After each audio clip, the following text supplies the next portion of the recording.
My name is Jill Stein, and I came here to speak at Fresno State University, where I had the pleasure of speaking to a medical anthropology class, talking about basically the crisis that we face all over the country, a crisis of health, environmental, social justice, a crisis for workers and for immigrants.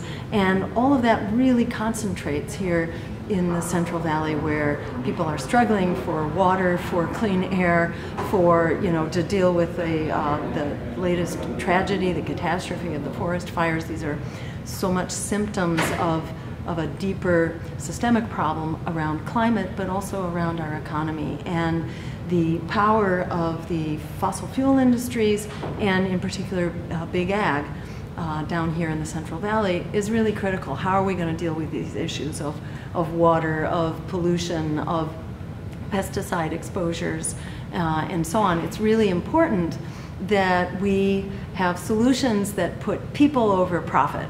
Right now we have profit over people, and that's been, causing terrible pain, suffering, and illness. And if there's any way out of this, it's going to depend on a system change that allows us to put people over profit, so we can have clean air and water and jobs, and respect the immigrants who are at the heart of our economies and our communities, and an environment and a climate that we can live in, and a school system that we can afford, or I should say that young people can afford, because education pays for itself.